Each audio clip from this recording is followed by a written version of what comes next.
Okay, we're back. We're starting 3 minutes late, but I guess we went 3 minutes over in the first part. So I talked about the general impact of Tsongkhapa and a little bit of the history, his life, and then we talked about his particular distinctive contributions in thinking about Tantra and integrating it into the monastic system. I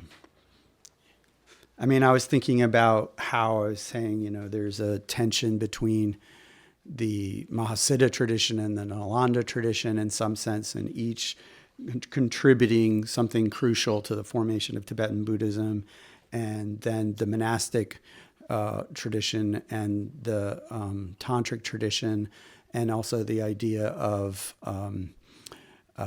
sort of scholarly analysis versus yogic transconceptual meditation. And I think Tsongkhapa articulated a way to resolve these tensions, but I think it's fair to say that he didn't do it in a way that was let's put it this way. It was resolved on the terms of one side more than the other. That is, he found a way to integrate even highest yoga tantra into a monastic system rather than finding a way to integrate some spirit of monasticism into the highest yoga tantra system. And similarly, that's how I would look at it anyway. So in other words, Gelukpa, the tradition that he starts, ends up within the range of different Tibetan Buddhist Dharma systems. Chirluk, I'm just like Dharma traditions. How about that? I'm trying to not say sect, but anyway, Chirluk is what the word is in Tibetan. And the range of those, Gelukpa is distinctively on a certain end of a polarity, right? Emphasizing logic, analysis, monasticism, and being faulted sometimes for going too far in the direction of scholasticism at the expense of yogic practice. And so, of course, the best practitioners of the tradition have been great meditators as well as great scholars, which is what Tsongkhapa was. But when you start out by emphasizing, well, look, you really have to study, and people want to start out, then they're going to spend a lot of time studying, right? And you have to figure out, well, how do we integrate that with meditation? When the Dalai Lama spoke at Lehigh in 2008, and people ask him about this in an indirect way, sort of like, well, what do you think we should be doing? And he said a couple of really interesting things, but one he said was like, so many of these books, from the Tibetan and the Indian Buddhist tradition are in English now. So you should get up early in the morning and read a page of one of them, and then sit and reflect, contemplate, meditate on what you have gotten out of one page of one of these books. That was a suggestion. So that was like, just sort of a practical idea that, he's not thinking of meditation as something where you just sort of stop all thinking, but he's thinking as like, first you read this and try to understand it, and then you try to reflect on it in meditation and see, you gain some insight, or in not a technical sense, but it's some practical sense of like what it means and how it relates to your life.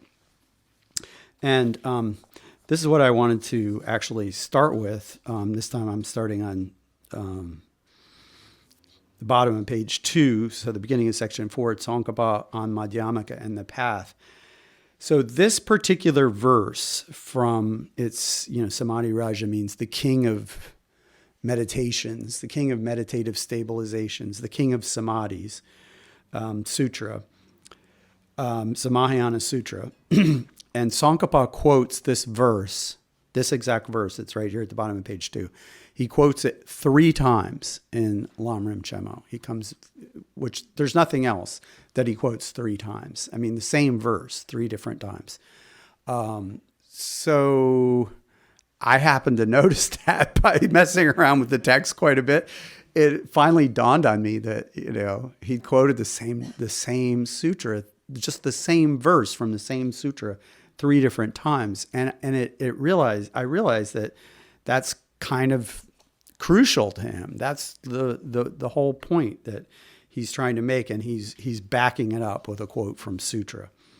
If you analytically discern the lack of self and phenomena, and if you cultivate that very analysis in meditation, this will cause the result attainment of nirvana, and there is no peace through any other means. Well, if people think that analysis is bad and harmful to the spiritual path because it's dualistic and conceptual, they will have to find some other way to interpret this scripture other than the face value, which seems to quite clearly, say, first of all, you have to think about what it means to say that things are selfless, that things are empty of self. And then when you've thought about it, when you've understood the words and, have the concept, you have to cultivate that very analysis and meditation. That means, he's saying that meditation involves analysis. It's a process of reflective application of something that you've understood to your own personal experience. And it's not simply a stopping of thought.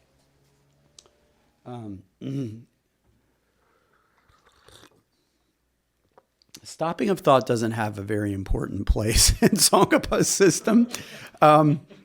So Buddhas aren't thinking about stuff in his way. Buddhas are non-conceptual.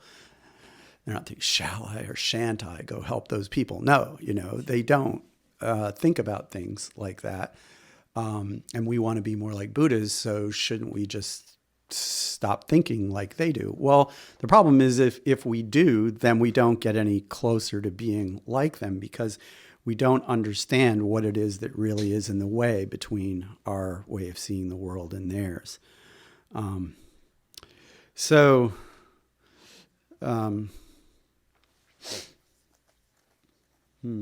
Sorry, lost my train of thought there for a second. So you have to analytically think about what emptiness is, and then you have to introspectively analyze and apply it to yourself. I was thinking, where does thought stop? Thought stops at the path of seeing. When you gain direct insight, non-conceptual insight into the nature of reality, you're not thinking anymore. That's what I was referring to earlier when I said, well, you're not thinking about whether emptiness exists or not, or whether I'm a person realizing emptiness. So there is a place where thought stops. But up until then, this sort of non-conceptual, utterly thought-free state is not really so important. So, as Tsongkhapa describes this process in the end of the Great Treatise, he says, first you learn how to stabilize your mind one-pointedly in meditation on a chosen object. So does this mean that it's utterly non-conceptual or non-dualistic? Well, not really, because there's still kind of like you would say, an image in your mind of the chosen object on which you've focused. There's a representation, right, in your mind of the object. So that it's that internal representation of the object on which you're focusing your mind. That's a concept in the sense that it's something other than the actual object of knowledge. It's an inner representation or concept of the object of knowledge. On the other hand, you can, in cultivating one point in meditation, you reach a condition where your mind does not fluctuate. Yoa, it means to flutter like a candle in the wind or something like that. So flickering or fluttering. So usually our kind of conceptuality, our minds are like somewhat different every second in terms of what object they're adverting to, right? So we have these sort of two notions of what conceptuality is. That actually the word is the same word is used in Tibetan, but you have to be careful what they're talking about. In some ways, like, a one-pointed meditative samadhi on my breath, for example, if you reach a state where you're utterly non-distracted, then that's non-conceptual in the sense that your mind isn't flickering or fluttering from object to object in an unstable way. But it's still conceptual in the sense that you're meditating on an internal representation. So like that, you first attain this kind of stable, but still subtly conceptual one-pointedness of mind.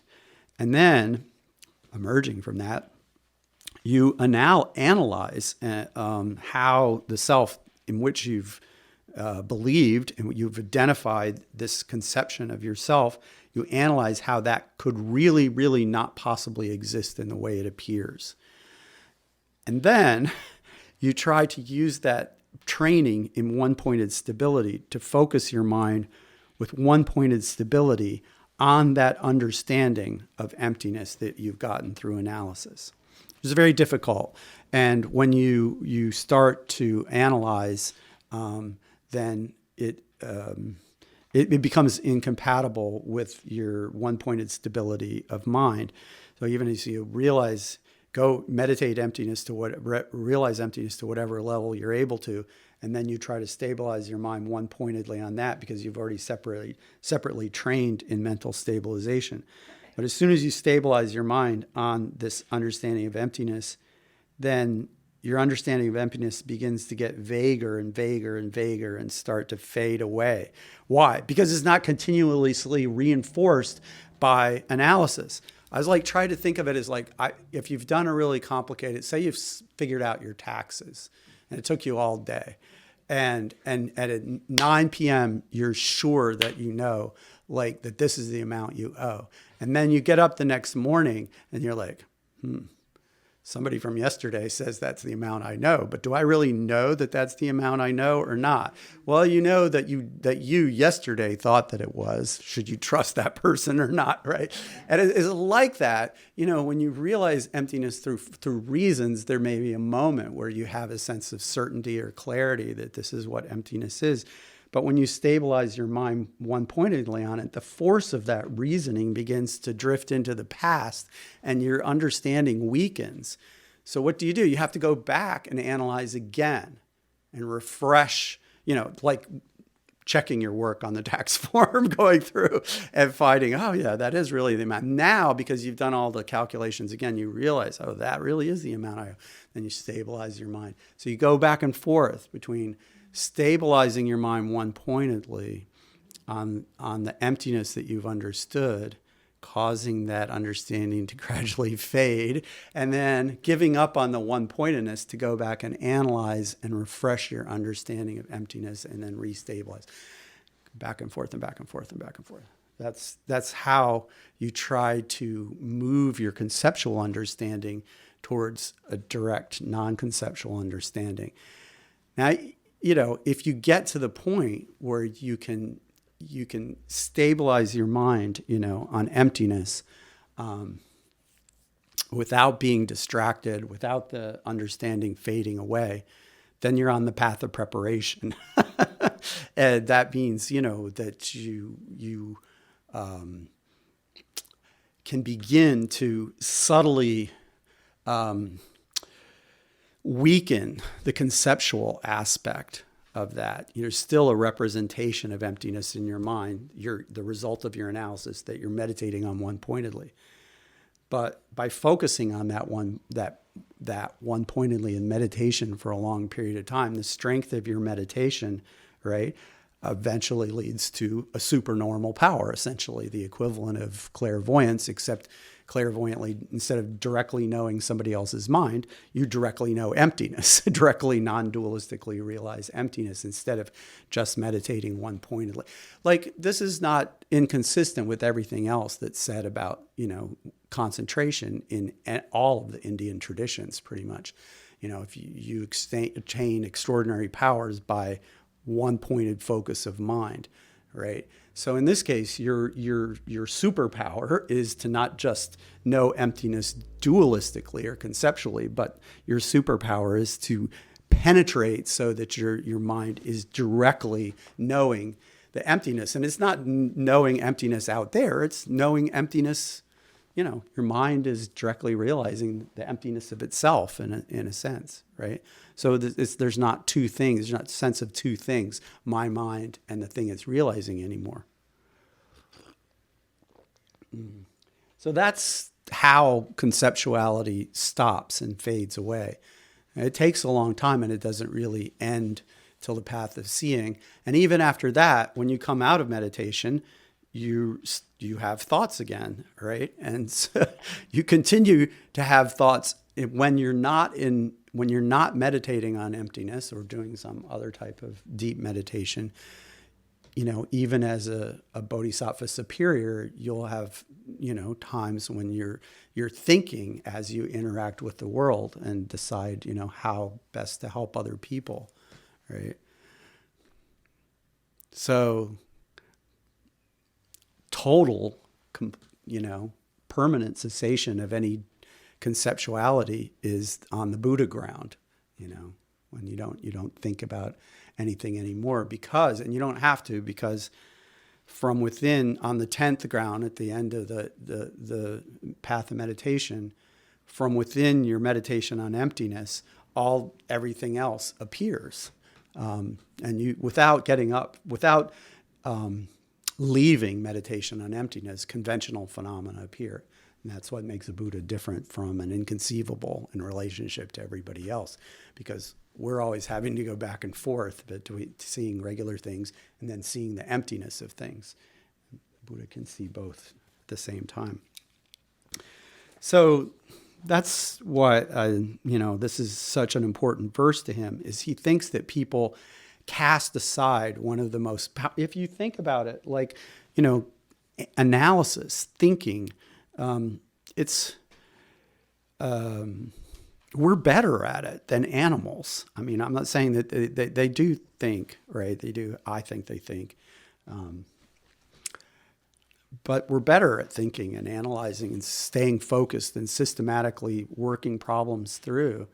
And we have a power to do that, and we've used it for better and worse quite a lot, quite extensively, wiping out many species along the way. I mean, and that comes from this power of analytical thought used by lots of people over lots of time. So the argument here is, you could stop thinking, you could get better and better at not thinking about things, but you're setting aside one of the most powerful tools we have. Try to break through this veil of ignorance that separates us from seeing things as how they are. Yeah. So that's why Tsongkhapa quotes this sutra verse all the time. First, understand the lack of self in phenomena, then analytically. I remember the first time, I think I vaguely remember the first time I heard the phrase analytical meditation. It seemed like, a contradiction in terms to me, right? And that's a general perception that there couldn't be such a thing, right? Yeah, but that's what the sutra says. You're cultivating that analysis in meditation. That's the only thing that's going to lead to nirvana, at least according to the Samadhi Raja Sutra. Okay, so this is pursuant to my first point, the importance of study and analysis in meditation. Withdrawal is not enough. Withdrawal meaning just pulling your mind back from thinking about the true existence of things, pulling your mind back from being attached to things. I suppose, let's see. If I have, I have a strong attachment to chocolate, I could just try to withdraw my mind from any occasion of sin or whatever that would be, and not ever see any chocolate, right? And that might prevent me from eating chocolate. But the predispositions within my mind to grasp hold of the chocolate bar as soon as it does appear haven't been touched, right? So this is just a superficial example. I mean, this is basically what we do when we try to withdraw our minds from a conception of self, or pull our minds back from a conception of true existence. If I can go into a non-conceptual, spaced out state, right, then at that time, my mind is not actively conceiving the true existence of something that I'm going to steal from somebody else because I lust after it so much. No, it's not, right? So you could say, you've calmed down the root of cyclic existence. The root of cyclic existence has been inactivated. Temporarily, it's been suppressed or pushed into the background, right? Its actual force hasn't been weakened at all, because you haven't attacked it directly. You've just pulled a curtain across in front of it or something like that. Yeah. Yes. Did you have any question?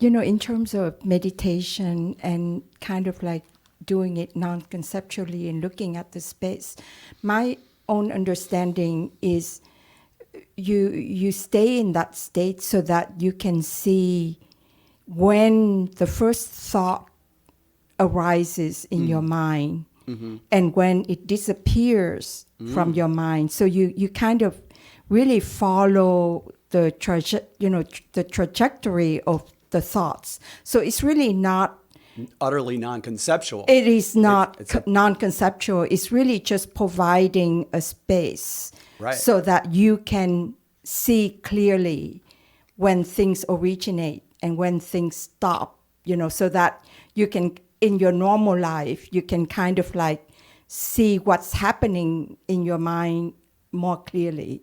I mean, that's how I always look at the quote-unquote quiet, spacey meditation to be. No, I absolutely I think what you said is exactly right. And I've heard his Holiness, and that's how I understand mindfulness meditation. And also that's how I've heard His Holiness, the Dalai Lama, talk about how he understands the relationship between things like Dzogchen practice.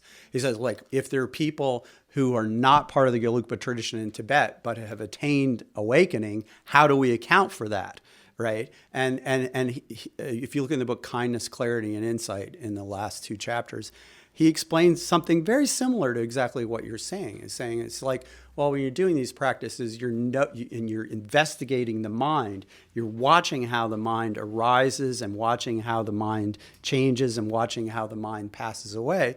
From his point of view, right, and he's looking at it as a Gelukpa, right? From his point of view, this is essentially an analysis of the impermanence and ungraspability of the mind. And you're essentially, even though you might not call it that, you're realizing the emptiness of your mind, right? That's how he understands. So he uses that to sort of be ecumenical, right? And the Dalai Lama of all the Tibetan Buddhists, including the ones who don't follow Tsongkhapa. So anyway, what I was, let's see, top of page 3. Kamala Shila then was, debating against Hoshang Mahayana. He says, if you say that you should not think about anything, you abandon the wisdom that has the nature of correct analytical discrimination. And the root of sublime wisdom is correct analytical discrimination. So this is an important point. When I read, for example, and I'm just going to relate to Buddhism a little bit more broadly, like as you were, when I read the Establishment of Mindfulness Sutta, which is the scriptural basis for the origination of all of the mindfulness, I want to say fad, that's all over the United States now. It doesn't read anything like how a lot of people are practicing or describing mindfulness now, because it says things like, when a monk is walking, he knows that he is walking, and look at these different parts of your body and see how they're made of other parts, right? It's analytical. I'm sorry. His idea, the sutra on the establishment of mindfulness is full of analysis and thoughts of noticing things and labeling things. And that practice still goes on in the Theravada tradition of notice. I mean, there's different sub traditions within Theravada in terms of how to do this practice, but that is an important part of it, is deconstructive analysis of what is exactly here. When I say my body, what exactly are we talking about? Phlegm or what? That kind of thing. That's in Theravada down to today. And that's consistent, I think, with what the Buddha taught, and it's consistent with this, that it's not just pulling your mind back from discriminating, it's making discriminations that have the effect of undermining the distortions in your thinking, right? So so I quoted Sutra, Kamalashila, and then Tsongkhapa says you have to distinguish between, this is from Great Treatise, not thinking about true existence and knowing the lack of true existence. Remember this critical point. Well, yeah. We don't think, it's like an interesting question. I mean, you say, a practical question. How often, how many times a day do we have a manifest, full-fledged form of the conception of true existence? Now, of course, our minds are affected by it all the time. We're deeply conditioned to it. Things appear to us, just to our senses, as though they were set out up there on their own side, apart from us. But do I go around and thinking, oh, this book is out there apart from me, existing on its own? No, I don't think anything like that, right? It seems like the times when, the manifest form of something's like out there existing on its own comes to the surface is when it's associated with strong desire or strong dislike, right? Hatred or anger or, craving, lust, greed. When these things come to the fore in the mind, they don't just come independently. And in the Prasangika way, they don't just come after delusion. It's not like I'm sitting around thinking, God, that car is so real and good, let me get it. No, it's at the same time that I'm, reifying it and grasping. I'm greedy for it and taking it as being an objectively worthy object of greed. Those two things are right there together in the same mind, right? It's like on the bad side, right? Somebody cuts in front of you in line while you're waiting to get into the ladies' room at the concert where the line is like way too long, right? And so that person then appears to be bad, like just from their own side. It's not that you know what I'm saying? So that person appears objectionable. The person who cuts across in traffic too, there's a lot of, you get the sense of like, that person is just bad from their own side. So of course I would be mad at them because that's the kind of person they are by their very nature. They pull out this from me, right? And that's my point is like, I don't just look, oh, there's an inherently existent tree. No, I don't care. It looks like it's over there by its own, but so what? I don't care. But this more forceful kind of conception of things is inherently existent that, we become accustomed to, is associated with all those other afflictions. And there are a lot of them. Like I didn't mention fear, right? So all these things, get mixed up with an exaggerated sense of how things exist. Okay, so withdrawing your mind from the conception is not enough. You have to somehow know the absence of that true existence that you're falsely superimposing on things. So in Tsongkhapa's way, it's not that things don't exist, like pizzas exist, right? But they don't exist as they appear when I'm really hungry and wanting to eat it. Do you see what I'm saying? They don't exist in that way. So there's a mixture. This is a really important point for Tsongkhapa. It's like, it's a correct perception for a human looking at a pizza to say, there's a pizza. And at the same time, that mind is mixed with a level of distortion or superimposition, which is that pizza is real and intrinsically good. And those two things are like mixed right together. And that idea that we can have useful, valid, important, correct information about, like, is the light red or green? And at the same time, have a distortion, about things existing objectively in the same minds at the same time. That creates a lot of problems for between Tsongkhapa and, say, Kagyapa and Sakya critics. They can't put their minds around the idea that a mind can be right in one way and wrong in the other way at the same time. It's either right or wrong. Is it right? If it's wrong because it's seeing things incorrectly, then you can't say it's a reliable source of information. So we don't know whether to go when the light turns green because, gosh, it's all delusion. What are we going to do? We'll ask the Lama. Do you know what I'm saying? I was like, what else? What can you rely on if you can't, I'm serious. I've grappled with this question. It's like, so I feel like, this is one of the things that's so great about Tsongkhapa's philosophy. He's saying we have to trust our senses, subject to, cross-validation with how other human beings' senses are telling them about things, right? But if we don't have any reliable information about the difference between a log and a blazing fire, or a cow and a horse, how are we going to have a debate about things being empty or not? You can't even start this conversation unless people know what the examples are that you're going to use in the debate. And all of that information comes from sense perceptions. Yeah. So, point number 2, you must identify the object of negation. So this is a very important point. You can't, you have to know what it is you're refuting. And we've talked about like 2 different senses in which that could be. One is to philosophically specify exactly what it is that's being refuted. And Tsongkhapa does that very, very thoroughly in the Great Treatise on the Stages of the Path. And then the other is the, introspective, reflective, transitioning into meditative identification of the object of negation. So I will tell you the right words for this. You know what I'm saying? Telling you the right words is like important to say, those are the right words according to Newland. And we can think about what those right words mean.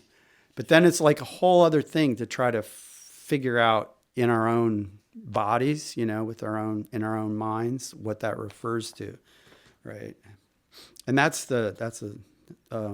pushing it farther from just being study into being, practice.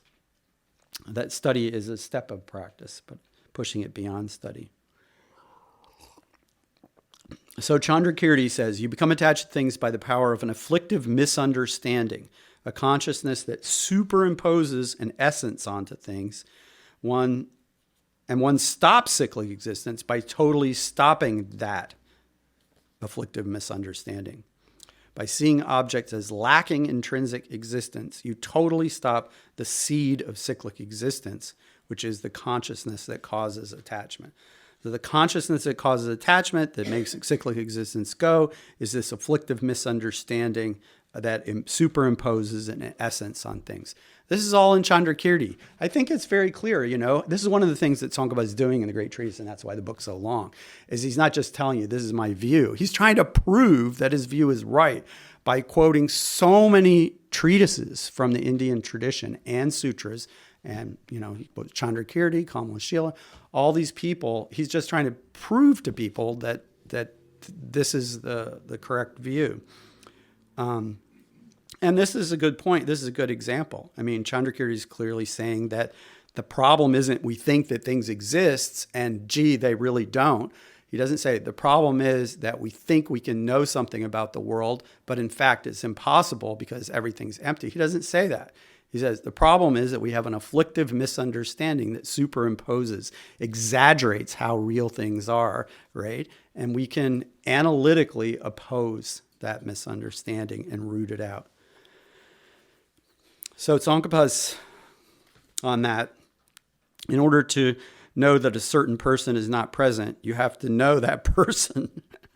Likewise, in order to be certain of the meaning of selflessness or the lack of intrinsic existence, you must carefully identify the, quote, self, unquote, or intrinsic nature that you're saying doesn't exist.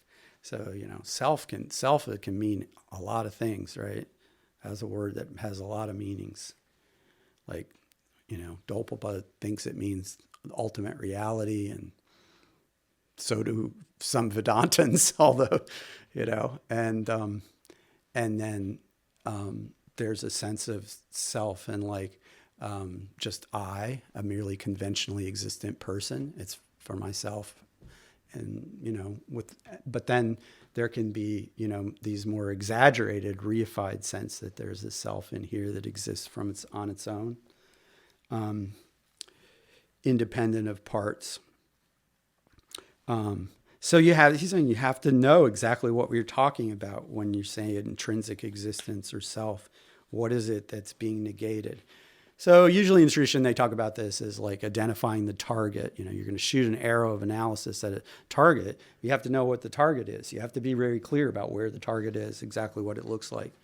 Okay, so now the next passage is going to tell you what Tsongkhapa says that is. So it's a little harder because, this is where he's really telling, okay, this is what he's going to say intrinsic, this conception is. There is, with regard to objects, and when he says, there's this conception, he's talking about the same conception that, is this afflictive misunderstanding that's the root of cyclic existence. There is, with regard to objects, a conception that things have ontological status, which means a way of existing. The glossing is in the original. Way of existing in and of themselves, without being posited through the force of an awareness. The object of that conception, the thing that idea is, that thought is latching onto, superimposing, is a hypothetical self or intrinsic nature. So there he's identified it. By self or intrinsic nature, that's the object of negation, we mean the idea that things have some sort of ontological status, or some way of being, some way of existing on their own without existing in relationship to a mind or an awareness. To exist intrinsically or autonomously means having its own unique manner of being, such that it can set itself up from its own side without having to take into consideration how it appears to certain kinds of minds. That's what he means. So now he takes the crazy rope snake, but he does something with it that nobody else ever did before. Take the case of an imaginary snake mistakenly ascribed to a rope. Everybody falls asleep. At that point, we've heard that one. You haven't heard it this way, right? Take the case of an imaginary snake mistakenly ascribed to a rope. If we leave aside how it's ascribed from the perspective that apprehends a snake and try to analyze instead what that snake's like in terms of its own nature on its own side, since there isn't any snake there in the rope, its features cannot be analyzed. So this is his example. He's saying, we're going to talk about what the snake is without taking into consideration the perspective of a person who's superimposing the existence of the snake on the rope. And he says, like that, that's his example. Like that, suppose we leave aside any kind of analysis of how things appear to conventional minds, right? And say pizzas. We'll just forget about how they look to us, right? And forget about how they look to the ants also, right? And the cockroaches. Just set all of that to the side, and we'll analyze what the pizzas are like on their own. What is the manner of being of these things from their own side? They're not established in any way. Ignorance is that which, instead of seeing this, apprehends each thing as having a way to exist such that it can be known in and of itself without taking into consideration, I'm glossing, how it appears to particular minds or consciousnesses. Yeah, that's what he says. So, emptiness is dependent arising. Dependent arising is emptiness. They have the same meaning. But dependent arising can mean a lot of different things. And a lot of times the tradition, including Tsongkhapa, talks about it in terms of causes and conditions, especially, but not only because of the importance of karma and karmic effects. But there are other kinds of dependent arising, right? And there's the way that, cars arise in dependence on car parts. And then do you think that there's a way in which car parts depend on cars? So maybe not in exactly the same way. Do you know what I'm saying? But or like there's a way that fire depends on fuel, but does fuel also depend on fire? Well, you're doubting it, Lynn. Yeah. It does depend on it, but not in exactly the same way. It depends on it because we have to designate, say, this book as fuel in relationship to thinking about fire, right? It's not fuel in and of itself, right? But it's fuel in relationship to fire. So it's designated as fuel in relation to fire. Yeah. So there's the three ways that, the tradition usually talks about dependent arising. The most common type that all Buddhists talk about is cause and effect. And then there's the way in which collections of parts depend on parts. And this is talked about in all the different traditions too, although it's not always called dependent arising.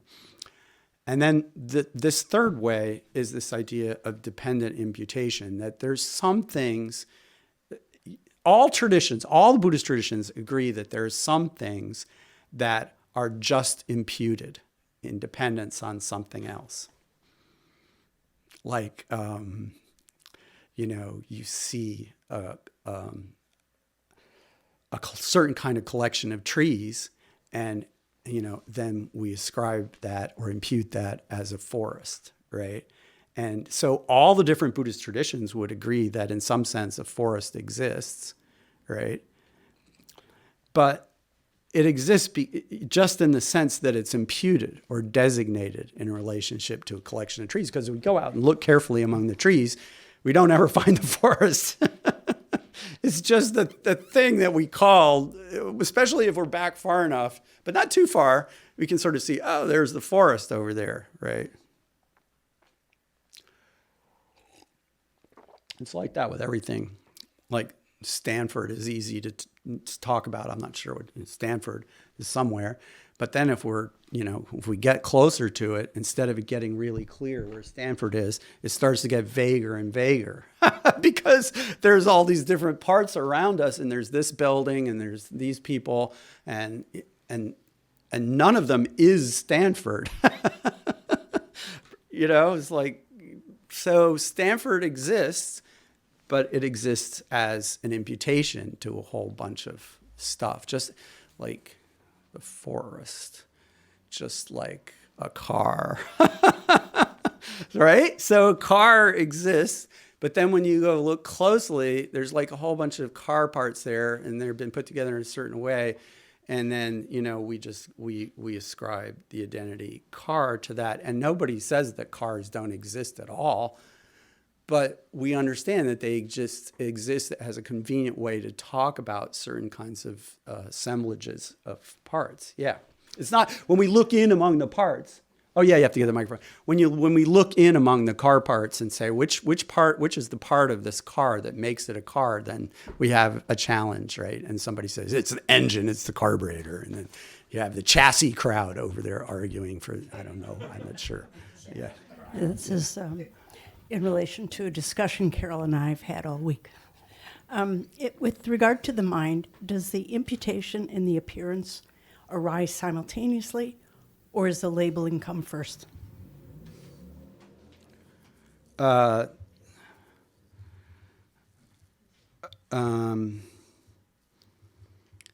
So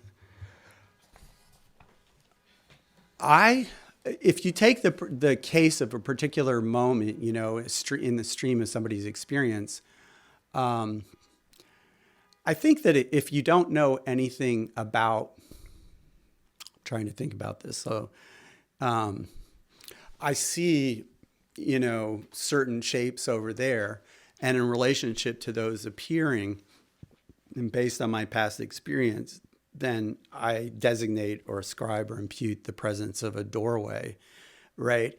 But it seems to me as though the doorway is just there. But when I stop to think about it, I realize it's like, well, that's not actually what I see. I see some white, and I see some, you know, rectilinear forms and so forth like that. So then trying to think about what's behind your question a little bit, it occurs to me that, you know, once I have this idea of that it's proper to impute doorway when you see certain configurations, then I don't necessarily have to see them in order to impute doorway, right? I just take it that a doorway is a thing, right? And I can talk to other people about doorways without, at that time, having anything appear to me. Do you see what I'm saying? Yeah. If you constructed it as an imputed object, you don't have to have the appearance right there at that moment. But in the first place, yeah, there's some appearances to your mind, and you designate whatever is appearing to your mind as this or that. Door? Like You see the door, yeah. You see the door. after you say, "Oh, that's a door." Oh, So the you see labeling comes first. Oh yeah. I see what you're saying. Not simultaneously. So this is very interesting. So like I do it with my students. So I write the letter A on the board, right? You've seen this before. Yeah, I write the letter A on the board, and then I go out in the class and I sit there with them and look up at the A, and I say, well, I'm not doing anything, you know, I'm just here with you passively receiving this message that's coming from the board of there's an A, a mysterious professor, you know, wrote that there for some reason. We don't feel like we're doing anything at all, right? But then it's because it's an A, it's very easy to flip a switch in your mind, and you can realize, oh, I'm participating in this process, you know, by ascribing to those particular shapes the identity A, right? So I think the way it goes is, you know, I see a certain shape based on, you know, training and practice. I ascribe the identity A. Along with that, I ascribe a sense that this A is naturally there, thereby erasing the sense that like I've been participating in the process. It's that erasure of our participation. And of course the A is a very easy example, right? So you have to extend it to your persons and mountains and so forth before it gets hard. But if A is a very easy example, and you can see how we're participating in ascribing and designating something as that, and then kind of pretending that we're not at the same time. Do something. And the A appears back to you. Yeah, it appears back to you. Yeah, it's like it appears back to you, but you don't think of it. You just feel like it's coming from outside. You disavow any knowledge of your participation in the construction of that object. And that's actually the way Tsongkhapa is explaining it. That's the problem. It's that disavowal, that failure to recognize that things are being constructive relative to a certain point of view. Yeah, that's the.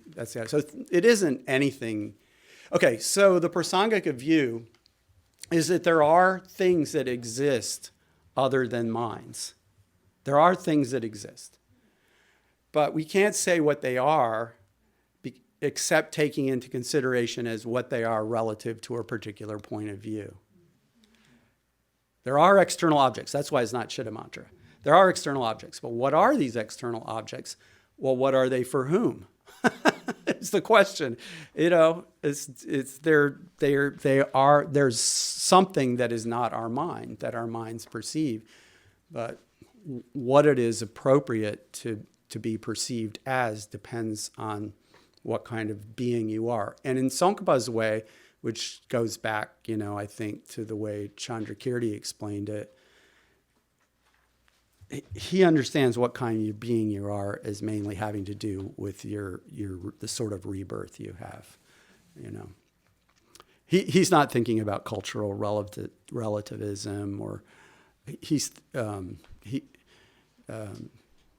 not thinking about people being differently abled within one culture. He's thinking about, like, are you born as a bat or a human? And if you're a bat and you see things the way humans do, then there's something seriously wrong with you, and you're not seeing things correctly for a bat.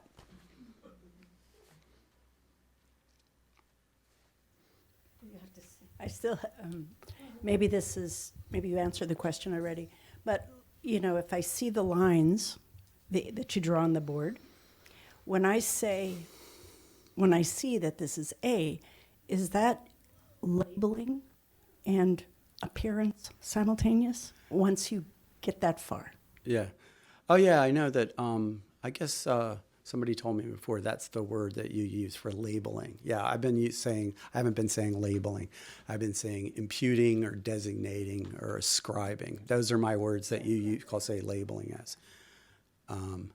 Yeah. I mean, at the moment where you're saying, oh, there's an A appearing to me, the appearance and the designation of that appearance as something seem to be simultaneous.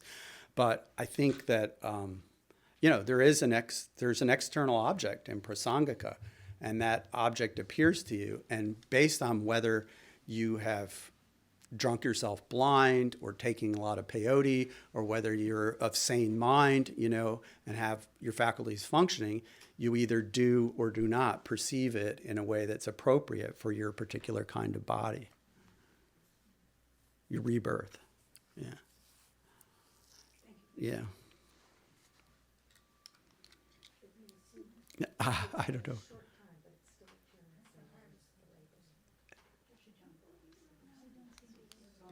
I don't know. I feel like it's what you said. It's something. One of her teachers said it was always simultaneous, and I was always like, It's sequential. right, that's what I'm saying. Yeah. That's what I kind of agree with that. That there are external objects, so it's wrong to say that external objects don't appear. But once we become familiar with what they are, it feels like it's simultaneous. But you could imagine a situation where you see something and it looks like X, and then you look more carefully or turn your head and you withdraw your designation of X and realize that it's really Y, right? That could happen. Maybe it feels simultaneous. Yeah. Well, we have to listen. Okay, so I think she had next question, and then we can go to you.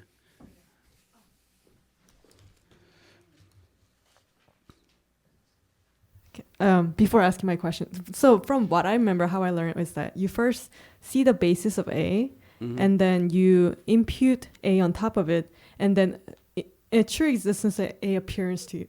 It appears to you. That's how I learned, but it's sequential. But anyways, seeing the basis of A is like having the appearance arise first, and then you designate A in relationship, and then you appear. And then there's this appearance of A as though it existed objectively from its own side. It's very fast, though. I don't know. Like, the only time it would be slow is if you were like just learning, right, and hadn't gotten good at knowing whether it was a car or not. Yeah. So you mentioned that the inherent existence of I is not manifest at all times. Right. And so I read that before too, but one of the things I didn't fully understand is that, when I look at my mind, it seems like affliction is there all the time, matter, the sense of self. A sense of self or some kind of attachment or some kind of delusion. So how can the, sense of self or those kind of delusion be there if the true existence, inherent existence of I is not manifest at that moment? So we always have strong predispositions to these delusions that are present in our mind, and when we look at a particular thing, like internally or externally, and think about like how it seems to exist, right? Which is what I think you're doing internally. Then it seems to exist in a real substantial way. This is because you're already a very introspective, philosophically reflective person. A lot of people just walk down the street and there's a tree, there's a car, there's a dog, there's something I want to steal. And in that case, it's like, do you say it's very different? It's like they're just going about their daily lives. Oh, here's some butter for my toast. You know, they're not always thinking about, well, how does this butter exist? and so they have a latent, a strong latent tendency to reify things, and things appear to them, to the senses in Prasangika, as though they. So if they say, well, if someone asks the question, how does that butter exist? Is it dependent upon imputation by your mind? They would like think that was crazy, right? Because it's obvious that it's there on their toast. But they wouldn't even think to ask that question because, right? And so as they don't ask the question, things appear as though they're, it's like this. They appear as though they're objectively real, but there's not necessarily an active assent to that appearance, except when it's linked to some manifest affliction. Then in that case, when we are identifying the object of negation, Yeah. Are we supposed to look for the manifest version of true existence? If that's true, then can we actually look for the object of negation and, you know, when we don't feel angry or judged or those kind of states? It's very difficult. That's a good question. I think it's very, very difficult. And that's why the dati, so there's a whole other little genre in Tibetan books that's, you know, not stages of the path literature, but called instructions on the view. Da means view, ti means instructions. So in these instructions on the view, you know, here's how you meditate on emptiness books. They are constantly giving these examples about somebody accusing you of being a thief. And that's the reason they're doing it, because they're saying, well, you have to spy from a corner of your mind and imagine in hypothetical scenarios, you know, what the manifest form. You have to kind of make the monster poke its head out a little bit in order to get a good look at it. Like in Alien, you know, something creepy going on. And then, oh, right, now we see it. It's coming out of her chest. Did you see that movie? No, you didn't see it. Okay. You missed the whole thing. All right, sorry. Well, you mentioned the Lama Tsongkhapa never mentioned that specific technique, like spying on the side and try to imagine that you got criticized. So he doesn't say anything about it in Lamrim Chemo. I think he probably does say something about it in another text, but I know that he doesn't say it in Lamrim Chemo because I'm super familiar with that text. Is it in the medium exposition? He might. I was even thinking, actually some back then in liberation. Oh, no, that's forget it. If you're talking, you should have the mic. No, I'm not saying anything of consequence. Yeah. It's very strongly present in the tradition. It's probably somewhere in Tsongkhapa, but I don't know where. But it's not in the Great Treatise, because his concern there, and this is what made the book so hard, was, you know, he was saying, he says at the beginning of the book, this is all very complicated, but you should take everything as personal instructions, right? So you should take all this stuff that are very complicated philosophical stuff as personal instructions for practice. And pretty much everything in the book, it's very easy to see that he maintains that voice, and it's absolutely true.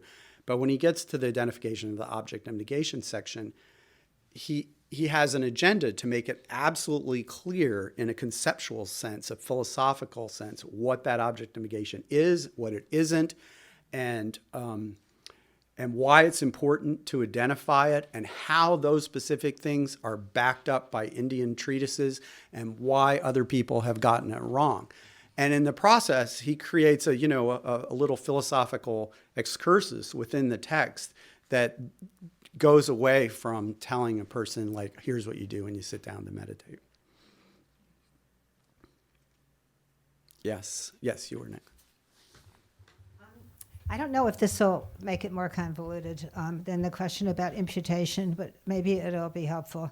The way I was taught is that an imputation of an object is related to its function, basically. Mm-hmm. And I think basically the thing that we might be missing is that everything's moving, and the thought in itself, the thing that imputes, is also a movement. And so there's a subtle level of identification, which is what one thinks of oneself in context to what one's doing. And that's what probably comes first. It's in the movement. So it depends what a person's doing, actually. It might depend on intent to free oneself from the subtle obscuration, because thought itself is an object. And that took me many years to understand. So I'm imputing when I'm thinking, naming, which includes naming and context. I'm imputing that the imputation is ultimately true. And so I think that, I just want to add that. I don't know if it shines any light on this subject. Okay, let me say a couple things. First of all, we have to be really careful with the words imputing, superimposing. You guys are using labeling. I'm saying designating and ascribing. No, we have to make a distinction, because everything, I started out talking about the forest, right, in the letter A, but we understand that where this is going, and in the Prasangika view, is that that's the only way anything exists, is as a mere imputation. It's not just that forests and battleships and universities exist that way. It's everything exists only as a mere imputation. So if you use imputation in a way that sort of implies something bad or false about it, then you just cancel out all of existence, because that's the only kind of existence there are. And that's distinct to the Prasangika system, okay? Because in some of the lower systems, they say, well, there's real things and there's imputed things. And now we're going to tell you what the real things are. They're these little tiny atoms, or these sense perceptions. And in this system, they don't do that. Like, everything's only imputedly existent. So for a thing to be labeled, designated, ascribed, or imputed is to exist. If it's correctly labeled, described, imputed, it exists. That's what it means to exist. That's the only way things can exist. On the other hand, the bad word that we're using is to superimpose, and that means to think of things as having some existence other than a merely imputed existence. Do you see what I'm saying? To actively think of something as existing from its own side and not needing to be imputed, but being able to be there on its own. So superimposition and imputation can sound a lot alike, but they're not the same. One is to designate things correctly as being tables when they have all the correct parts correctly assembled to be so designated. And the other is to superimpose an exaggerated status on this as being, an intrinsically real or objectively existent table apart from, whoever's looking at it. Then what would be the functional value of knowing what comes first? I think there is possibly a functional value, which has to do with the way the body works. We need to have it on the recording. Sorry, that's all. We need it on the recording. So we have- Then my question, or just to follow through with that, I appreciate that, but then what would be the functional value in even knowing what comes first? I think there is possibly a functional value in terms of time and how it can be used, timing. Talk in the mic, please, for the recording. I think there is a functional value in the sense of timing, dance, and breath, and how it can be used to remove subtle obstructions. I don't believe these nuns are just asking that question out of whimsy. Or maybe Right. they are. No, I don't. I doubt it. Me too. Well, I'm just, I tried to answer the question about timing as best I could. I don't think that in the first place you can designate or impute something unless there's a basis of imputation, right? But then once you become familiar with it, then it just seems as though it's not even there. it's just it's just a thing. It feels like it's a solid thing in itself. Thank you. Okay, so that's how Tsongkhapa identifies the object of negation as being a sense that things could have their own manner of existing without needing to depend upon imputation. Okay, so C, you must be able to make conventional distinctions. Emptiness does not supersede or cancel them out. So when people analyze do analysis to realize emptiness, there's a sense that you're searching to find, although the forest is good, you're searching to find the forest, and then you see it's not this tree, it's not this tree, it's not this tree, it's not the ground in between the trees, it's not the moss on the side of the trees. And so, there's this sense is forests don't really exist. There may be something that exists, but clearly that is refuted because there's nothing that I can point to that is it, right? You get that feeling. You get that sense sometimes in reading some, Buddhist texts where they're saying, well, the aggregates are real, the mind and body are real, but the person is just a story people tell themselves about their mind and body, right? That some traditions definitely, talk like that there's a hierarchy of reality, right? That there's some things that are just stories we tell about other things, or that something has to be fundamentally real down there at the bottom of it. Yeah. I think that's not only how we reflexively feel, but it's how most Indian Mahayana Buddhists felt. They're like, well, if there's nothing sure, we have a false idea about a self of persons that's distorted and causes a lot of suffering. But there has to be something, a real basis of imputation to which we're mistakenly ascribing this self. Otherwise, what's this all about? There's nothing real that's happening at all. And that's why Chandrakirti was not super popular in India. We don't know that, because we're used to just, Chandrakirti, Prasangika, Madhyamaka. It's like, well, Prasangika Madhyamaka had its day and started about the 11th century in Tibet. It really caught on in terms of fitting together with the meditation that people were doing on the higher yoga tantras, and in the centuries before Tsongkhapa came along, Chandrakirti reputation sort of really took off. But if you go back, to India where you had, all of these guys, Bhava Viveka was much more popular. People like Shantarakshita, these are all Svatantrika Madhyamikas. They weren't Prasangika Madhyamikas. And what the difference is that they think that at the conventional level, there's some sort of objective nature on the side of the object. Now, ultimately, when you search and you search and you search and you search, say, what is it really? You're not going to find anything, of course. But conventionally, there has to be an objective nature on the side of the object. And that's how we can, know what's what, the difference between a cat and a dog, and practice the path. It's not an insane idea. This is what I want to tell you. It is not an insane idea.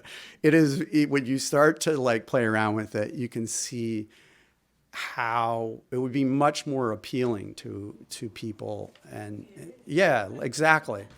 Right. Because you're thinking, well, what is the difference between a cat and a dog? I know, from the point of view of emptiness and ultimate analysis, we're not going to find the essence of cat and a cat, or the essence of dog and a dog. But still, there's something there on the side of the cat and on the side of the dog that makes one a cat and one a dog. And that's this conventional nature, and that's what the Svatantrika is saying, is objectively, not just dependent upon who's looking or how they're looking, but objectively, in a conventional way, there's something on the side of the object. And Prasangika, Tsongkhapa is saying, well, this is contradictory. If there was something that existed on its own on the side of the object, we should be able to find it when we look for it. The idea that something can't be found under analysis is contradictory to having some sort of objective existence, even conventionally. So anyway, this sets up this question that Tsongkhapa has someone pose him in the Great Treatise. How is it possible for something to exist when reason, that means the analysis of how things are empty, has refuted it? If reason, like, we analyze something and we cannot find that thing, how can you still, as a, self-respecting philosopher, claim that that which has been disproven by reason nonetheless exists? That's what this guy is saying. And so this is a crucial distinction and answer for Tsongkhapa. I mean, obviously, that's why he had this person ask that question, right? He is speaking, yeah. You are mistakenly conflating the inability to withstand rational analysis with invalidation by reason. Okay, that's one sentence from the Great Treatise. And it's like, can blow people's mind. But he's absolutely right. This is like a really important thing. So he tries to explain. Let's see. When we ask whether something withstands rational analysis, we're asking whether it's found by a reasoning consciousness that analyzes reality. We're seeking to discover whether forms or anything else have some intrinsic nature. The fact that such lines of reasoning do not find these things does not mean that it refutes them. It just means that they don't exist in such a way as to be findable when analyzed in that way. It refutes that which, if it did exist, would have to be found by reasoning. And then he gives this example, which my teacher, Geshe Pelden Thakpa, taught me, that this is the line that I needed. This is the first line I read from this book. He picked it out. He said, you need to read this line. It's like the case of a visual consciousness not finding sounds. The fact that you cannot see sounds, no matter how carefully you look, does not refute sounds. So in this example, the analysis that, reasoned analysis that searches to see what is a pot really, what is a car really, the fact that nothing is found at the end of it is like, vision consciousness. All right, it's a sense, the seeing, and it's like the fact that you don't see or reason your way to anything that's findable on its own side when you look for the pot doesn't mean that the pot isn't there at all. It just means that it's not there in a way such as can be found by that kind of analysis. You could see why people would think that, if you search for something analytically and you're not able to find it, then you would think that means that the thing doesn't exist at all. But Tsongkhapa, this is what Tsongkhapa says, no, that's not what it means. It means that it doesn't exist in such a way as to be findable by reason. By reason, he means by that kind of rational analysis. And what is that rational analysis?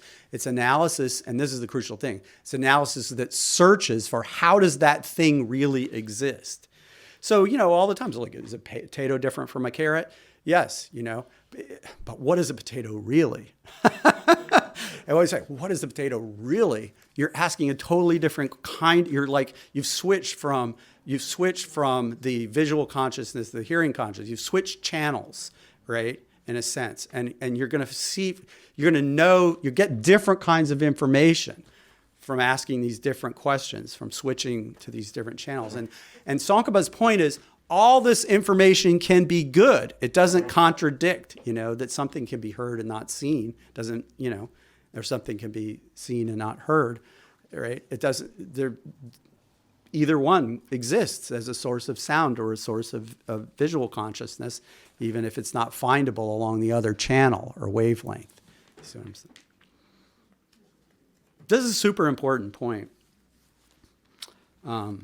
This is one way to think about it. This is what allows him to say that, conventional, even following Chandrakirti's Prasangika Madhyamaka philosophy, that the conventional existence of these distinctions and the objects in the world and the importance of making these distinctions is preserved, because there's, important kinds of questions that we can ask that are not ontological. Yeah, that's a good way to put it, right? It's like, yeah. We're making a fundamental mistake about how things exist, but that doesn't mean we're always wrong at the level of, what kinds of things are there. we're usually right about, tables and chairs and red lights and green lights and so forth. So Tsongkhapa defines what it means for something to exist conventionally in the Great Treatise.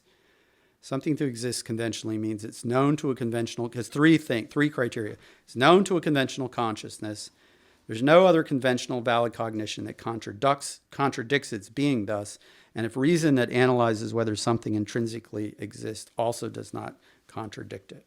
So if it has those three features. So if I say inherent existence or permanent mountains, civilizations rise and fall, but mountains always exist, right? You say it's like, well, some people say that. You could say that's some conventional saying in the world or something like that. But then we can ask the geologists and we can find out that it's possible to, even without talking about emptiness, to quickly understand that mountains do rise and fall. It's just they do it a little slower than some other things, right? So we don't notice as much, right? So then, permanent mountains don't exist, even conventionally.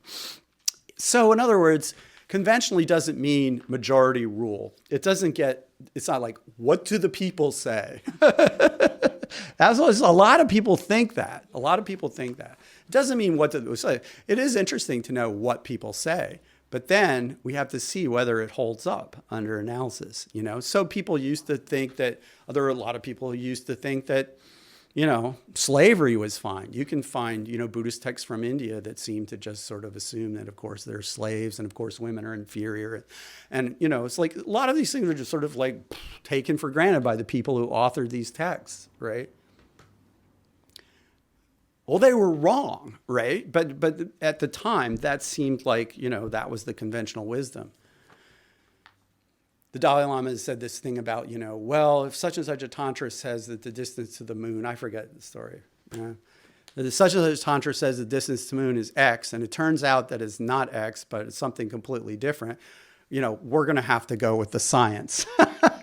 And it's like, well, the way he understands that is that the Buddha teaches in accordance with he sets up a framework that accords with the conventional understanding of the people he's talking to and dispenses Dharma medicine to them within that framework instead of saying, oh, it's really 256,000 miles to the moon. No, it's like, well, who cares?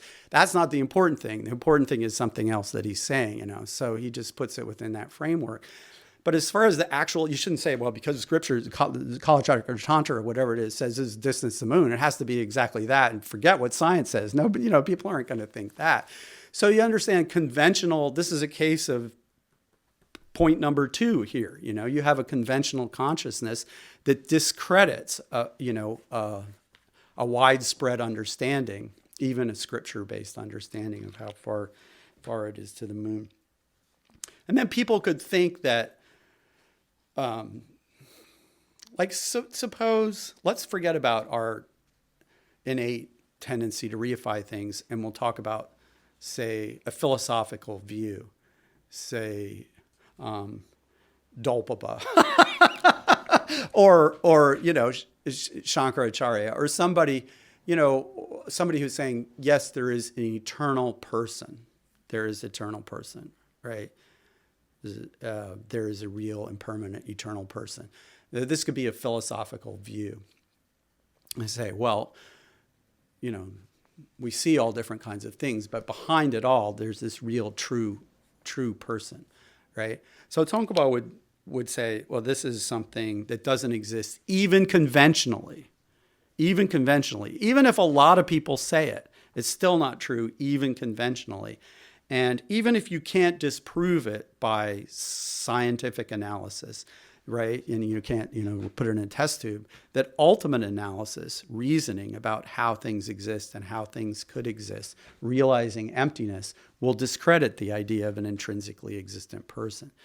So, the idea of inherent existence, whether it comes conjured up by a philosophy or whether it comes from deep within our own mind and habituation, these ideas can only be discredited by, ultimate analysis or reasoning, analyzing the final nature of reality.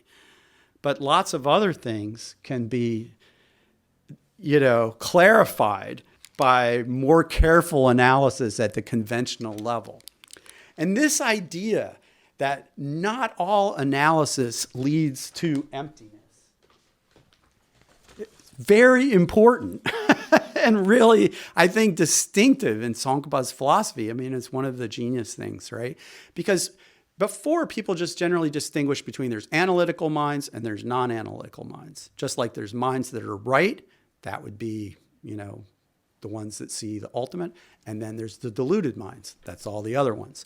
And Tsongkhapa said, no, we have all kinds of correct information which we have to use to try to understand the ultimate, mixed up with this these distorted superimpositions, and all of that complicated mess of useful information and distortions is all coming in here together, but we can try to distinguish and sort it out, right? So in a similar way, here he's saying it's not a simple dichotomy between analytical minds, which look into the nature of things and find emptiness, and non-analytical minds that just say, whatever society says, that's the way it is. There's something else.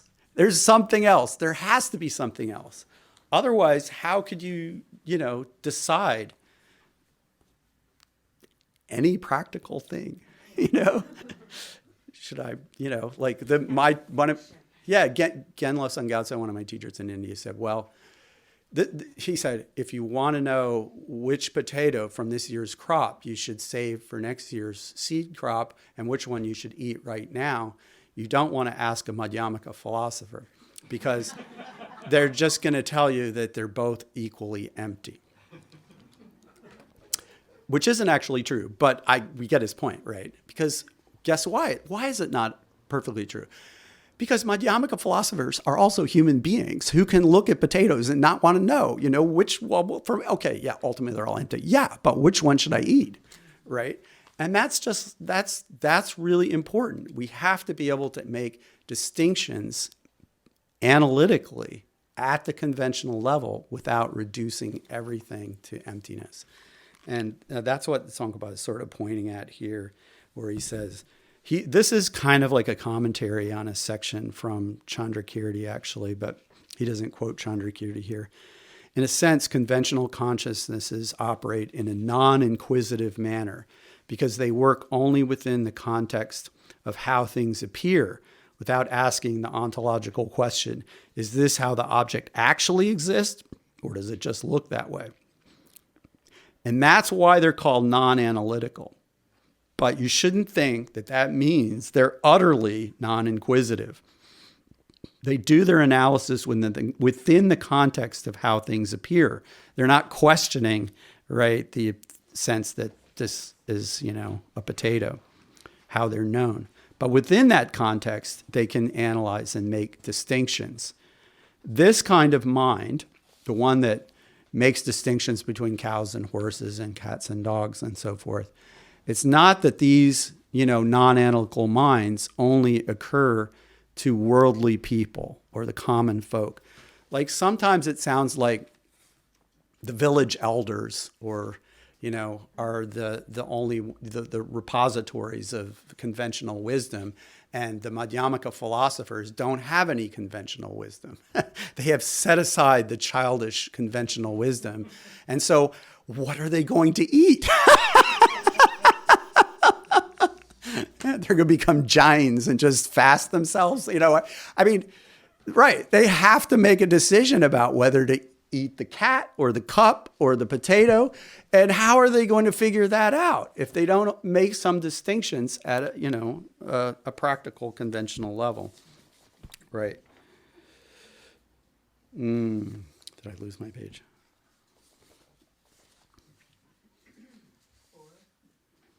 Am I on top of page?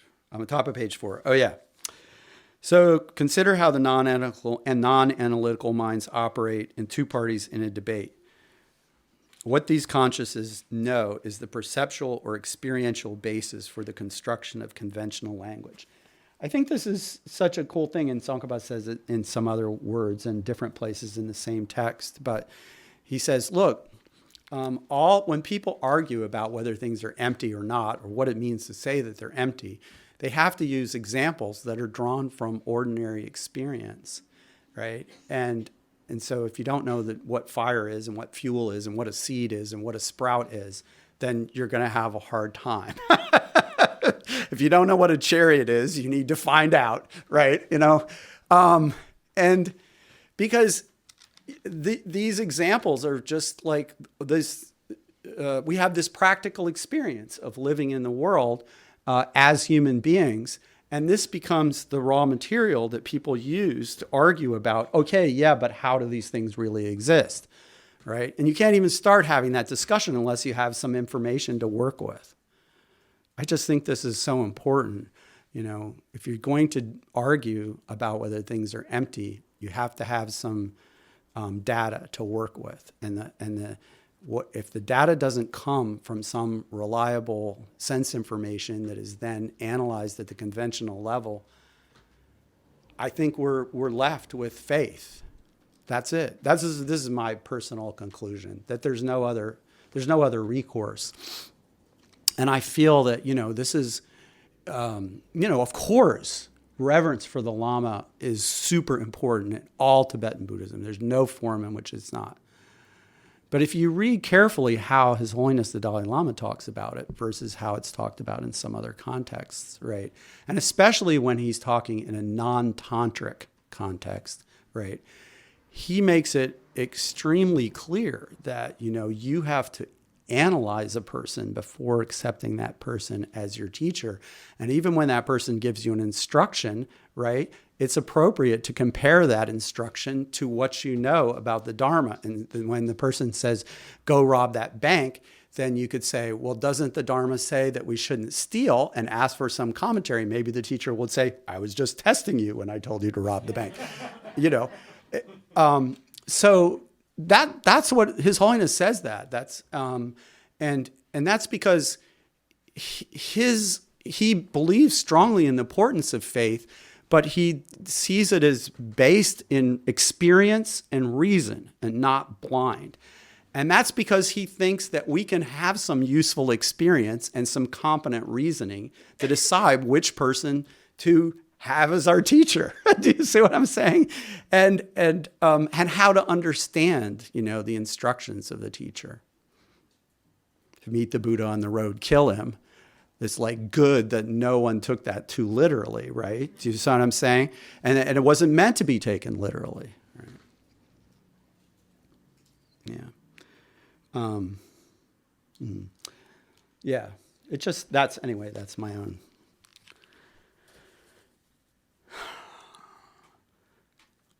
I find it hard to figure out if you discredit the idea of any kind of valid knowledge that's not knowledge of emptiness, then how can you progress? Anyway, how can you even get started? I think it was like, well, the only way you get started is put your faith in a teacher. But which teacher? It's like I don't even know how to do that without, yeah. Okay, so just a little bit more. So one of the things that Tsongkhapa does right at the beginning of his presentation of the object of negation is he says, if you have to realize that whatever you think the object of negation is, whatever you think emptiness is, whatever you think emptiness is the lack of, you better be careful that the way you describe that doesn't contradict dependent origination, because that is the heart of the Buddha's teaching, right? And then he quotes multiple sources which link emptiness and dependent arising back and forth, in so many different ways. Yeah, you've probably heard all that before. But so when Tsongkhapa then had his direct experience of emptiness, then he wrote this sort of ecstatic poem afterwards in praise of dependent arising, which is really, praise of Buddha as the teacher of dependent arising. And I picked out just 4 little parts. How could those of intelligence not see dependent arising as the heart of your doctrine? Quote, whatever depends on conditions is empty of nature. What greater teaching is there than this? The absence of self-nature anywhere, 1, and this arising because of that, too. Both of these teachings are true. Such realizations do not hinder one another, but mutually complement. What's more wonderful and more astonishing than that? Consequently, that which dependently arises has forever been empty and void of nature. Things, however, do not appear that way to us. All this, you have said, is therefore like an illusion. So that's what it means to say that things are like an illusion, and all those other things like a mirage and, and like a dream and so forth. It doesn't mean that things seem to exist and they don't. It means that things seem to exist, in a non-empty way. Things seem to exist in and of themselves. And in fact, the only way they can be anything at all and work and function is because they're empty. And that reminds me, because I said the word function, that I didn't get back to the first part of your question, but I was like, I'll come back to that about function. All that you have taught proceeds from dependent arising, its purpose, the transcending of suffering. Nothing you do, therefore, is not for peace. Or some people translate it as nothing you've taught does not tend toward peace. Everything you teach is for the sake of peace, or nirvana, liberation of people. In the Great Treatise, he says, it is things that are empty that can function as causes and effects. So if the things, if they were non-empty things, they wouldn't be able to work. You wouldn't have any dependent arising if, these things were non-empty. Nagarjuna said the same thing in the 24th chapter, of the Mula Madhyamaka Karikas too. If things were non-empty, then they would exist in and of themselves, and they would be, in a sense, fixed and frozen in that nature. It's maybe related to what you were saying about flowing and before. I mean, everything's constantly changing instant by instant, and instant by instant, the way we change is generating, the next moment. And if everything were just existed intrinsically as this or that, then this kind of flowing and functioning wouldn't be possible. This is the way to think about emptiness, by the way. To think about dependent arising. Because I realized this it dawned on me at Ocean of Compassion one time, I guess the second time I went there. And people are asking me questions about emptiness. And it became clear to me that the word emptiness had created a problem in itself. That emptiness is this thing that we don't understand, that's really important in Buddhism, that we need to understand. It feels like it's something mysterious and different from our world. Do you know what I'm saying? And it's like there's this one obscure, hidden thing.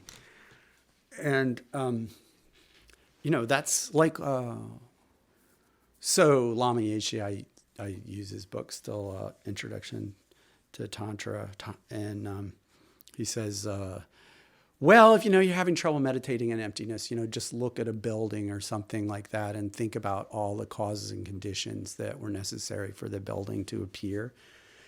And just think about that for a while, It's like, well, that's the right way, right? Is to just think about every time you see something, think about, instead of just accepting the appearance that is just there in and of itself, remind yourself that it's there only because of, and then the list of things doesn't end. The list of causes and conditions, and you don't always know what all they are, but you can figure how far, it's like there's that wooden object back there, and it's like someone had to have put it there. Someone had to have made it look like that. There were certain cultural reasons why it looks like that instead of something else. Then the wood had to come from certain trees, and there were all the causes and conditions for the trees. And it's like you can get a sense that there isn't anything, that there is something appearing there, but there's nothing that's just there set up by some power of its own, because it becomes more and more in your foreground of your mind how everything that's appearing is dependent on this infinitely regressive matrix of causes and conditions that we can never get to the bottom of. You can break it up into parts and you don't come to the fundamental part. You can look for the necessary causes and conditions and you don't come for that, the bottom of that. And then you can also think about how it looks from the point of view of different kinds of beings. I'm saying that to you because of what you said earlier about the subtle object of negation. A subtle object of negation isn't the idea that things don't have parts. It's not the idea that things don't have causes. It's the idea that things can exist without depending upon, taking into consideration their perspective of an awareness. So, I like to think about, how does this look to a dog? How does this look to a bat? How does this look to an ant? And it's hard, right? Because I don't remember having been those things. But we can learn we have some idea about how their sense powers work and how different they are than ours. And they have sense powers that we don't have, and they don't have sense powers that we do have, and they don't have any of our concepts. And then it becomes quite clear that it's like,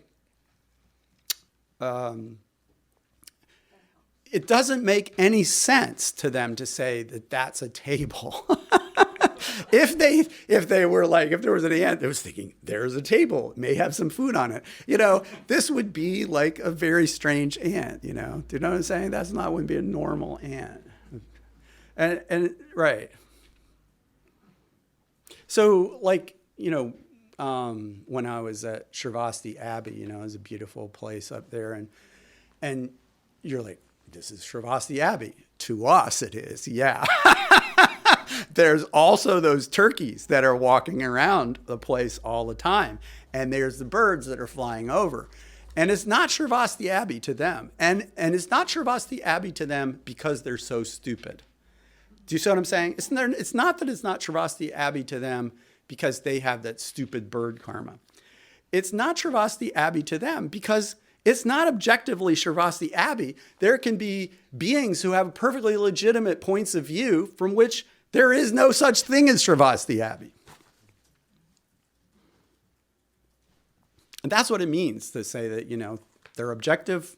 There are external objects, but they aren't objectively established as any particular thing. They're only they exist relative to the points of view of particular minds. Yeah.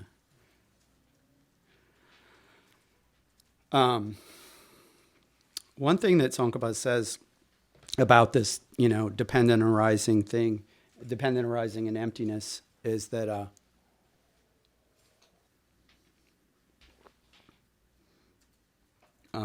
that it's really hard.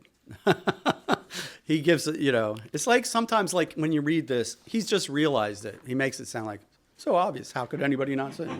What idiot would not know that emptiness and dependent arising had the same meaning? He pretty much says that, actually. But, that's because he had just realized emptiness.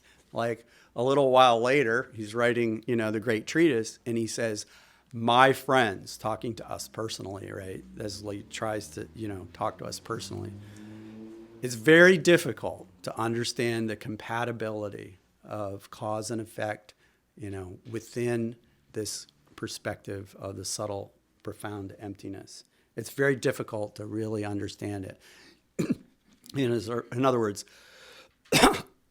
those 3,500,000 prostrations were not for nothing. It's like just being a great genius did not give me this realization so easily. So, given that you don't get it,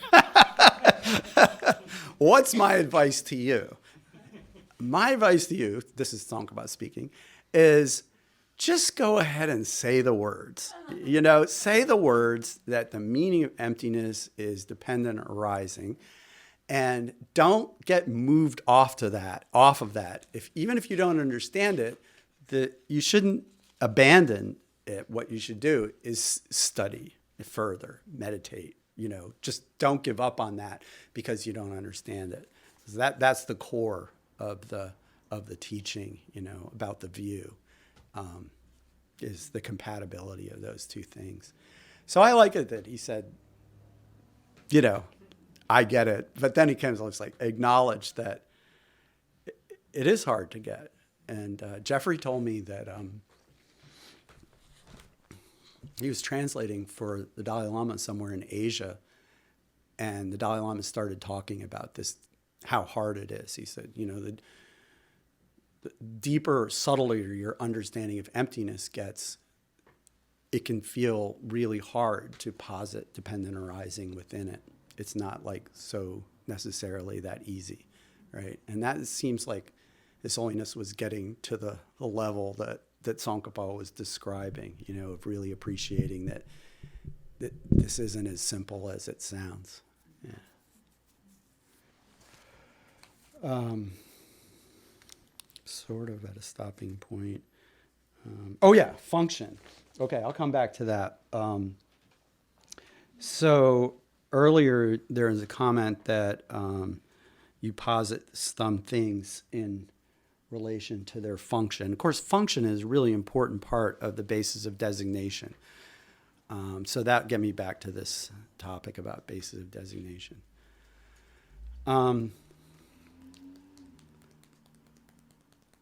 What if I buy a Matisse and use it as a clothes hanger?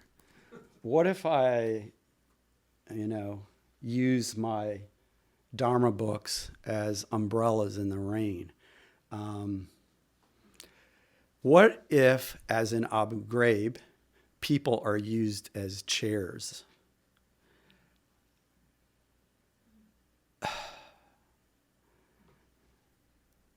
I mean, there's no limit of these examples, right? Function is really important. when Gelukpas give definitions of things for the sake of debating on the debate courtyard, a function of things comes into play. There's a definition of a pot, that we learn in the debate courtyard. A bulbous, splayed base object capable of holding water. Yeah. So the function of being able to hold water is mentioned along with the shape as being, things that are important in saying what's a pot and what's not. Yeah. So, but there's lots of stuff, right? It's not just function. There's, shape, size, color, sound. There are lots of different things that can be part of the basis of designation. I was just thinking about, sometimes people have this weird brain thing where they don't recognize their relatives or something like that, right? And so, lack of faith, prosognia or something like that, lose ability to recognize people, or there's imposter syndrome where someone's actually appointed to a certain position, but they don't feel like they really are that in some sense. There's all kinds of ways in which we don't always, make or feel comfortable making the designation that actually goes along with the function or the social role is what I'm talking about in this case. And also, as I was saying before, lots of times when we use things for something other than the function that we would normally associate with them. So I guess I just throw that out to say that I just think that shape, size, color, and function and all these kinds of things are can be parts of a basis of designation, but there isn't any one particular thing that is the indispensable essence of what something is, right? Including even the function.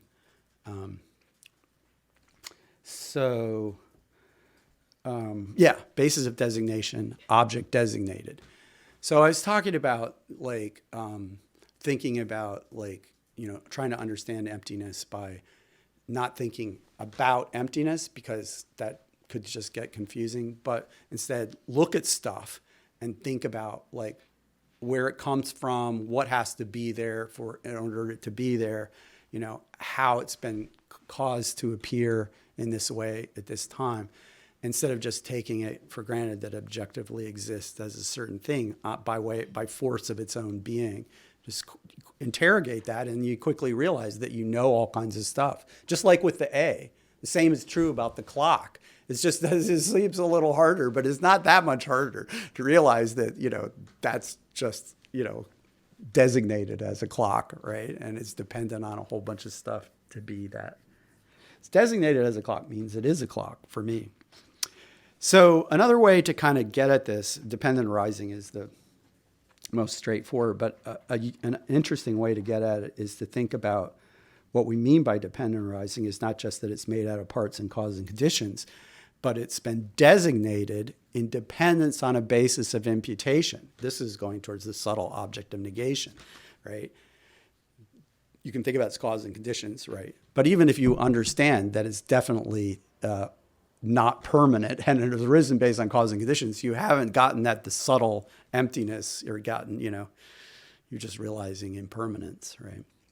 But if you think about how things exist through a relationship between a basis of imputation and an object imputed, then you are getting at a kind of dependent arising that corresponds to the subtle object of negation. So instead of thinking about what cause and conditions were necessary for those curtains to be there, I can think about what is it that I'm designating and what's the basis for me making that designation, right? So, there's certain shape. So those ripples or folds are pretty important. The fact that, I see what appears to be hanging off the top. So there's a shape, size, color, position by the blocking part of the window.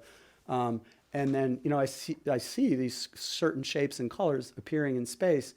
And it appears to me to be objectively a curtain. But what's actually happened, just like with the A, is that I've designate that as a curtain and then erase that designation from my mind as though it didn't happen and as though this were objectively a curtain from its own side.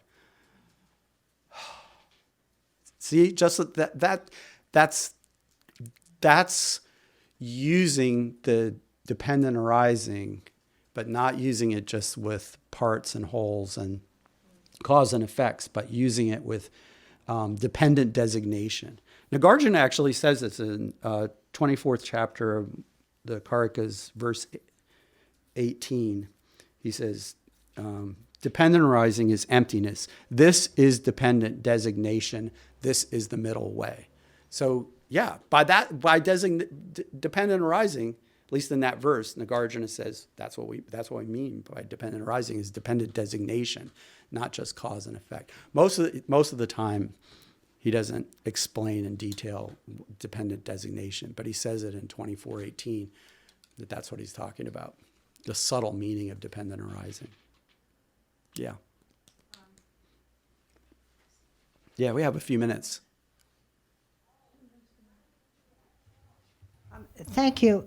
I think I got off track in my original question, but what I was trying to say is my understanding, and I appreciate your further amplification of it. I understand it better now. But what I was trying to say is I think I was taught that in Buddhism, everything, you cannot do away with cause and effect. At least that's my recall. Not that you're trying to do that, but that in general. And what I was trying to say is that the way the mind tends to process things, even if it's looking at ultimate truth, is in a lump. Mm-hmm. And that lump is attached, is bonded in an obscurative way to a sense and feeling of the self being ultimately true. So I think I was just trying to suggest that the question of what comes first can be used if it's understood further in terms of dance or breath and movement. It can be used to help remove subtle obscurations because the thought is a thing, mm-hmm. and it's imputed, mm-hmm. And it has a function to protect the psychological self in negative ways from fear to lie. So therefore, I was just trying to suggest that that question might have more value than it superficially appears. That's Yeah, all. I heard you say before that a thought is conceptually designated. Now I understand a little better what you meant by that. Yeah. Mm.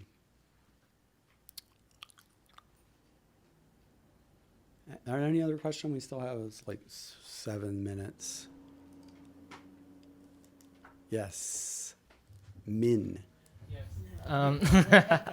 Yeah. So one other thing that I noticed is that in the great power of our Western civilization lies in the ability first to believe that there is an objective existence, and second is to understand it, and third is to categorize into phenomena. Like, for example, back in the 17th century, people start to try to understand the natural world. They start to actually have this great lineage, yes, the great classification of things and life, and then later on biologists try to justify that, oh, this animal, dinosaur don't belong this subspecies, they have to belong to the other species. And It's like debate courtyard. yeah. But I think that one of the things that I noticed when we come to human relationship is that there's almost a default, almost like an instinct in Western culture, maybe in own culture that is modern, is to give the label to people. For example, like when I talk to my friend, I told him that he asked me, "What is your hobby?" And I told him that, "Oh, my hobbies include programming, mathematics, and reading." And then they say, "Oh, you are a nerd." I was like, "What? Excuse me?" And I was like, "Oh, you're a nerd because nerds do these things." I was like, "No, I also do horseback riding." And I said, "Well, I mean, that is an exception to the nerd definitions." and then I was like, "Okay, well, I mean, I beg to differ." I sent them a copy of Nagarjuna Fundamental Verse and Middle. I was like, "Oh, I don't understand this." I said, "Okay, well, I sent them a copy of Tsongkhapa explanation of Nagarjuna." I'm not a philosopher. I don't understand this thing. And so it just so hard because I told them I'm not a nerd. And I say, "Well, you're just a nerd, but deny his own true existence." And at the point, I think, well, you know what? We agree to disagree. Well, it's clear that we label. I don't think it's unique to Western culture to create these constructs and labels. Like when I was in India living with some Tibetans, they like to tell Mongolian jokes, you know, and so yeah. This idea of, creating stereotypes and categories as like a kind of conceptual shorthand instead of sort of dealing with the complexity of each human being as they appear and disappear in each moment. Like it's so challenging, right? To remain fully open. And what people want is like something like a shorthand of, there's a person who I can count on, there's a person I can't count on, right? And so forth, right? And you categorize people in certain ways to what they'll be like. And these are conceptual superimpositions that distort the actual reality of how things are and how things exist and how things keep flowing. The idea that... So I had this idea that, Western technological and scientific culture has, progressed and developed these various powers, for better and worse, through analysis of how things in the material world work at the conventional level, and then figuring out how to better manipulate those things, right? And so the assumption was, instead of just saying, well, God made everything the way it's supposed to be, it was like, well, no, we can investigate this, figure something out, and do something better. Maybe we figure out that disease is caused by germs instead of demons, right? And, if we make a microscope, and it's like, right? It's hard, and it's like slow, but people can figure out things that weren't known before, right? Okay, so there's an idea in the West of the possibility of progress through analysis at the conventional level of how the material world works. And what I think is that, in Tsongkhapa's system, there's what he's trying to do is he doesn't have any concept about material progress and making cars or rocket ships.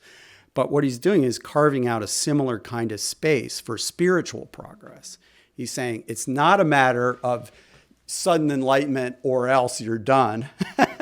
You can make slow, gradual progress because you have something here to work with. And although it's distorted and it's rudimentary, you can build up from that to gradually understand more and more about what? About how your mind works. Like what you just gave an example of that, right? Figuring out and reflecting upon how we superimpose the distortion conception of a nerd.